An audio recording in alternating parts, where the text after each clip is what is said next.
extending from part one. Okay, so this is where we are now, resting potential. So I'm going to explain to you guys resting potential and every other slide that's forth. So you can just follow along on your end with the slides. I've posted this. Of course, you know this already, but I did post this on Blackboard. Okay, so resting potential. I'm going to sit this down for a minute and grab a seat. Okay. You guys can see me. Okay. Resting potential. So what I'm going to do first is draw various parts of the neuron. Okay, so basically we're going to focus on the neuronal membrane, the neuron's membrane. Okay, so first the neuron. You guys can see this. Okay, so we're doing this. We have the dendrites. You guys, don't know if I mentioned this to you, but you might want to get color pencils, markers, crayons, whatever works for you, in order to draw along with me as I explain various processes. I find that drawing helps a lot of my students to understand the concepts better. Okay. So I just drew the neurons. So we have the dendrites, the soma, the axon, and the presynaptic terminals. So now I am going to put the myelin on here. Remember the myelin sheaths helps to expedite the transportation of the electrochemical information. Okay, let's draw another one here. Okay, and then the in-between sections, you guys can see that. The in-between sections are the nodes of Ranvier or Ranvier. Okay, these are the in-between sections. Okay, so this is what we're going to focus on when we're talking about the neuronal firing. I'm just marking these sections out so you'll know exactly what I'm about to draw horizontally. Okay, so now let's see. Let's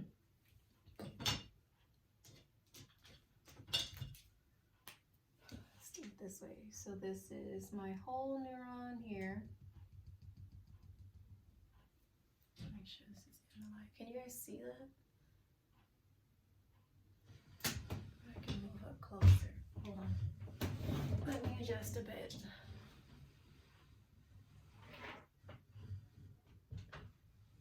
Oh, you can barely see me, but I'm at the point here. Okay. Okay. So you have what I'm about to draw is three sections of the axon.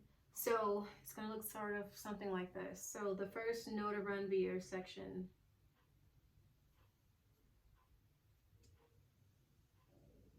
Sorry, that was my stomach.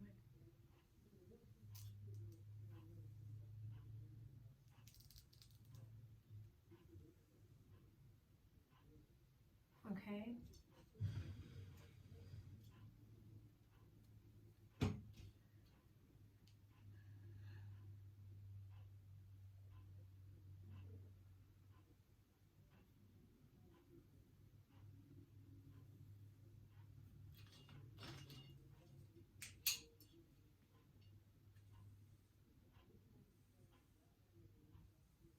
Okay, we're going to label this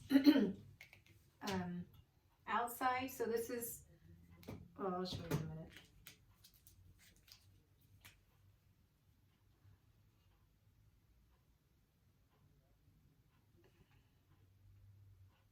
Ending myelin sheath, another myelin sheath, myelin sheath, myelin sheath, myelin sheath. So I'm just basically recreating this horizontally here.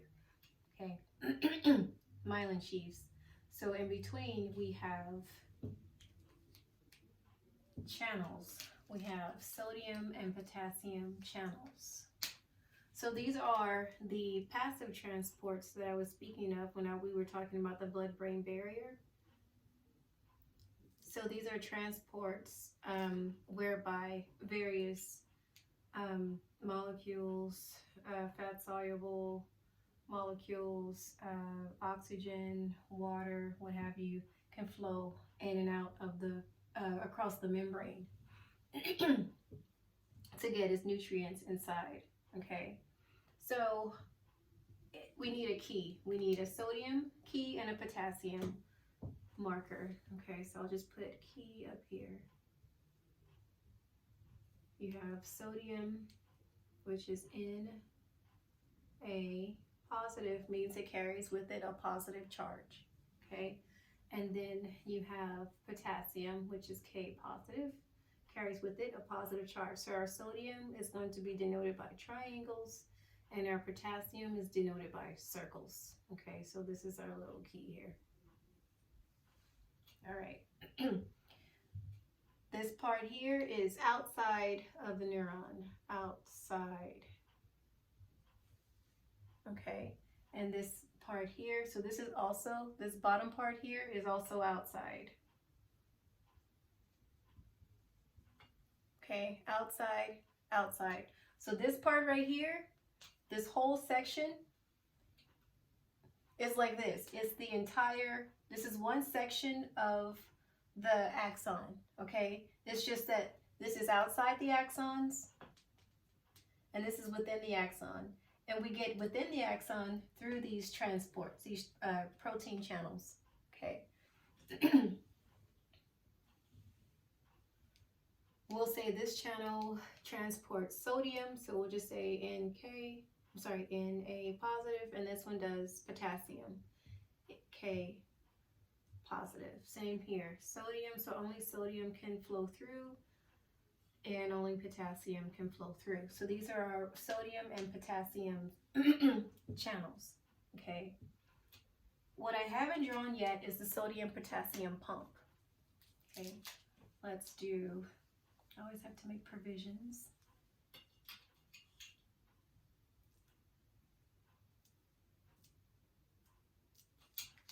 I'll make this a different color.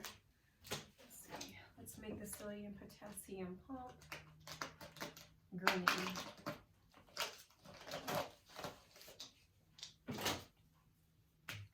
So my sodium potassium pump, we'll just make it like this.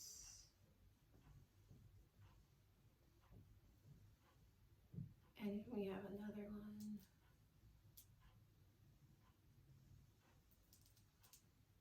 Okay. Sodium on one side, we'll just put in a positive. Can you guys see that? And then K positive. I can make that darker. Just purple.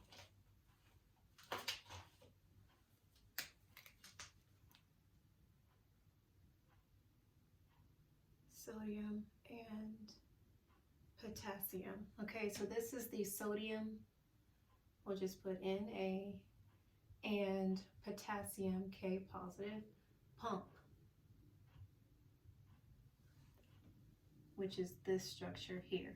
Okay, this is also embedded within the membrane. So again, this is a section, this is just one portion of the axon that I just drew, okay?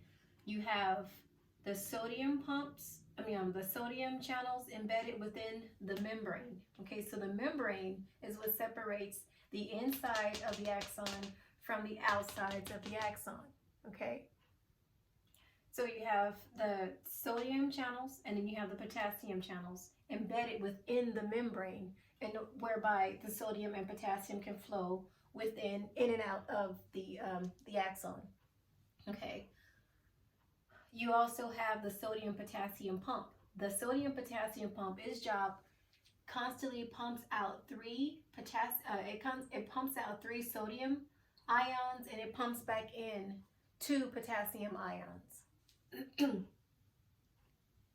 Okay, so sodium pumps out 1, 2, 3 sodium out, and it constantly pumps back in 1, 2 potassium ions.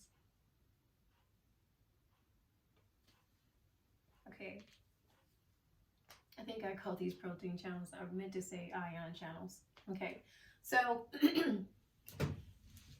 during resting potential, at resting potential, the millivoltage inside of a neuron that is at rest, which is known as resting potential, which means that it is not firing.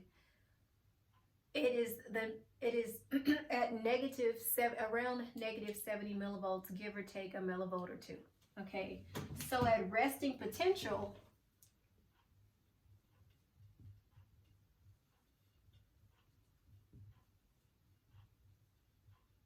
the inside of the axon, the inside of a resting neuron, which means that this neuron is not firing, it's just resting. At resting potential, it is at negative 70 millivolts. Can you guys see that? Okay. The inside of this neuron at resting potential is at negative 70 millivolts. Okay. How is the neuron at negative 70 millivolts? So basically, what is the distribution of the sodium and potassium ions whereby the neuron is at negative 70 millivolts? Okay. So in order for the neuron to remain at negative 70 millivolts during resting potential, you have to have more sodium concentrated on the outside of the neuron and more potassium concentrated on the inside of the neuron. So what I'd like you guys to do is just draw a lot of sodium concentrated on the outside. For the sake of space, I'm just going to use this area here. Okay, so you do have sodium on the outside. We have all this sodium here concentrated on the outside. Okay, but we also have sodium concentrated on the inside.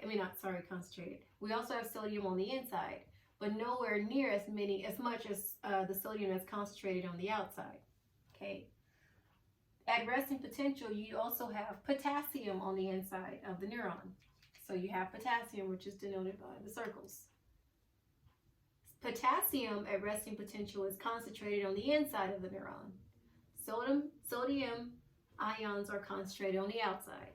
So you do have potassium ions on the outside, also sodium, but at resting potential, you have more potassium concentrated on the inside versus the amount of potassium that's on the outside. So again, at resting potential, you have more sodium ions concentrated on the inside of the cell and more potassium ions concentrated on the outside of the cell. Okay, at resting potential.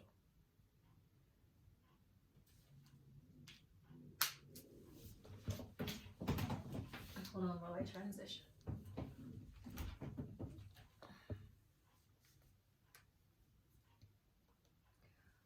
So basically, this is what I just drew here. Okay, I'll just explain this one here. You guys can see that. Let's bring it a little bit closer. This is the next slide. Okay, so this is the membrane. Okay, this is the inside of the cell, which basically is the inside of the axon, and this is the outside of the axon. On here, the sodium ions are denoted as the circles, and the potassium are denoted as the diamonds, okay? So at resting potential, which means that there is no firing taking place, there are more sodium ions concentrated on the outside of the cell than on the inside of the cell. At resting potential, you have more ions concentrated on the inside of the cell versus the outside of the cell, okay? These ion channels, so this right here is the sodium potassium pump. Okay, so again, the job of the sodium potassium pump is to maintain the electrical distribution across the membrane by constantly kicking out 3 sodium ions and then putting back in 2 potassium ions. And it's always 3 and 2. 3 sodium out, 2 potassium back in. 3 sodium goes out. That's why you see it here. 3 sodium, these little 3 sodium ions, they get kicked out. And then you have 2 potassium ions get put back in, okay? Because there are 2 different type of forces pulling these ions across these the ion channels here. These ion channels are supposed to be closed, but they're slightly leaky, which means that they're slightly ajar, okay? The 2 different forces that are pulling these ions through are called electrical and chemical gradient. I think I'm getting ahead of myself again. Yes, yeah. Okay, so this is basically another diagram which shows you more in depth the sodium channel, ion channel, and then you have the potassium ion channel. And then in the middle, you have the sodium and potassium pump which is an active transport, is constantly pumping out 3 sodium ions and is constantly pumping back in 2 potassium ion. Okay, and it does that to offset these two forces, the electrical gradient and the concentration gradient. So with we'll start with electrical gradient. With the electrical gradient, it's based on the premise that opposite electrical charges attract. Okay, so because it is more sodium on the outside and less sodium on the inside, it's more positive on the outside and it's more negative on the inside.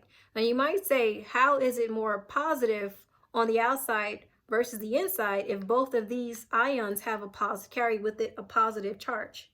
Okay, that's because what you don't see is the negative chloride that's also on the inside. I think it mentions that in your book. If not, you know now. There's chloride in here and on the inside of the axon that carries with it a negative charge, which helps it to be more negative on the inside than on the outside.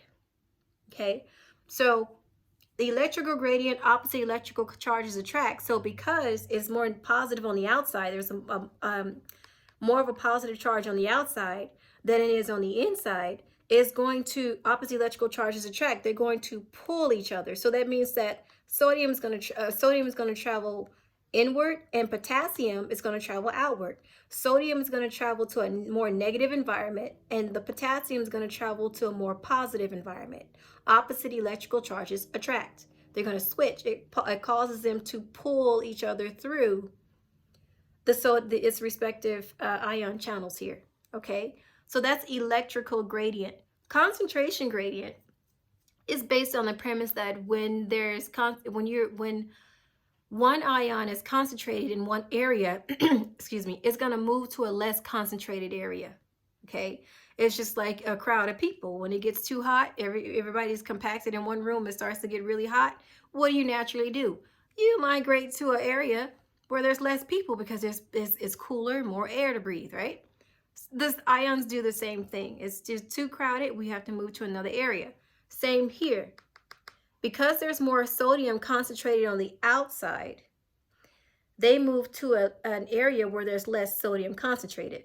And the same with potassium. Because there's more potassium concentrated on the inside, they travel outward where there's less potassium. Okay, so both the electrical gradient and the concentration gradient both redistribute the ions across the channels. Now, if it keeps doing that, remember, the neuron is not firing. It is at rest at negative 70 millivolts. So the membrane has to maintain the negative 70 millivolts on the inside of the cell to remain at resting state. Okay, so in order to offset, if this continues to happen, then it can cause this neuron to fire, because then it will not, if more sodium is now concentrated on the inside, that means the millivoltage is going to increase, okay? And it may cause the neuron to fire. We don't want that to happen. It is at resting potential, okay? We're taking a nap. Negative 70 millivolts has to be inside the neuron at resting potential, okay? So in order to offset these two gradients that's constantly pulling these ions across the membrane, the job of the sodium potassium pump is to constantly pump out 3 sodium ions, and it'll pump back in 2 potassium ions. Okay, so the sodium potassium pump kind of offsets the imbalancing of these ions due to the electrical and concentration gradients pulling the ions across the membrane.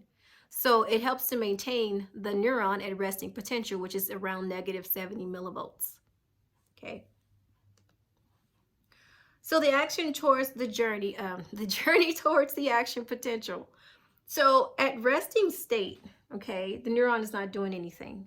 So say, for instance, now we get an incoming message, which is an electrochemical message that come across the dendrites. It goes to the dendrites. The dendrites gets a receiving message from its neighboring neuron to now depolarize, okay?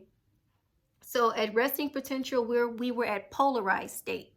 Now we're moving to depolarization. What causes the neuron to depolarize is the stimulus. Once the stimulus, the electrical stimulus is applied, boom, it's been received, the sodium channels, the sodium ion channels that were now closed, begin to open up and allows more sodium to rush into the inside of the cell. There is an influx of sodium. The wider the ion channel become, the more the sodium will rush into the inside of the cell, and the more it will increase the millivoltage on the inside of the cell. Okay, so this is the chart here.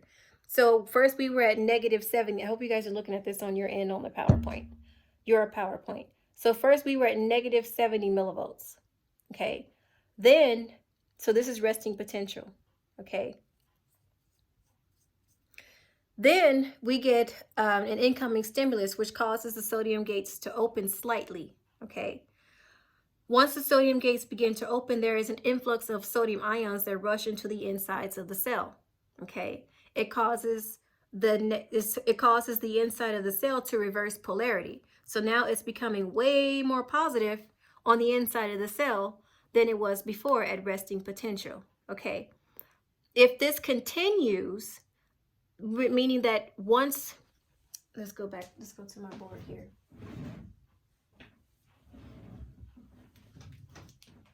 At first, the sodium channels were leaky. They were slightly ajar, but the sodium was not able to rush into the inside of the cell. Okay, but now we got an electrical chemical message. We'll just use like a electrical volt for this. Okay, we have our stimulus. Okay, which then opens these open the sodium channels. Nothing happens to the potassium channels yet during depolarization, but the sodium channels are the ones that open. Okay, so once a stimulus is applied, the sodium channels open. Okay, and it causes an influx of sodium to rush into the insides of the cell. Okay, from both sides, from both sides of the neuron. Okay. Let's show it going in here. But in order for the neuron to actually fire, okay, it has to reach what is known as the threshold of excitation. I think I have that up here. The threshold of excitation, okay? The threshold of excitation is roughly between -55 to -65 millivolts. Okay, so first we were at 70 resting potential. Here comes an electrical chemical stimulus, which opens up our sodium channels. And now there's an influx of sodium ions that are rushing into the inside of the cell. The more the sodium rush into the inside of the cell, the more we reverse polarity. So we're going from -70 millivolts, hope you guys can see that, -70 millivolts resting potential to a more positive state, okay? Once enough sodium have reached the what am I trying to say? Once enough sodium have rushed into the inside of the axon is going to reach what is called the threshold of excitation, which is a range between -55 to -65 millivolts. Once it reaches this range of millivoltage, it will fire. Okay. So it'll fire. So it's like a bang, pow. Okay, it will explode. There's a combustion that happens. Okay. Once it explodes, the millivoltage peaks at around +40 millivolts. Okay. So again, at resting potential, we were at -70 millivolts. Okay. We got an electrochemical signal from a neighboring neuron telling us, the new neuron, the current neuron, that we need to fire. We need to send this electrochemical information to our neighboring neuron.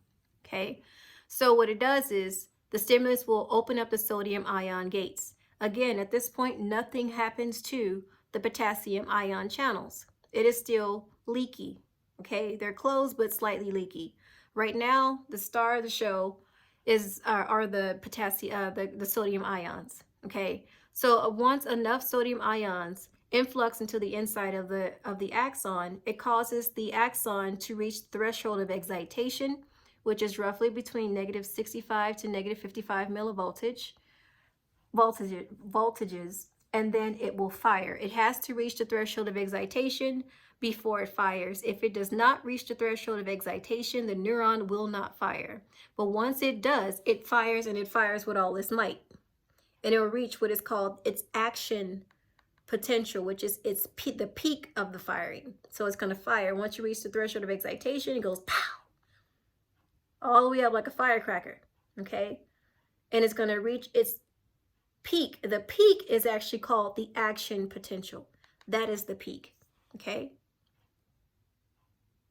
Okay, so once the neuron has now reached its action potential, it has to repolarize. So first it was polarized at resting potential. Then once the sodium gates open, that is known as depolarization. The sodium channels opening is known as depolarization, okay? Depolarization process, okay? It depolarizes until it reaches the threshold of excitation, then it fires, reaches its action potential. So what goes up now must come down. So once we've reached our action potential, now the neuron has to go back to resting state, which is known as repolarization, okay? I think I have that on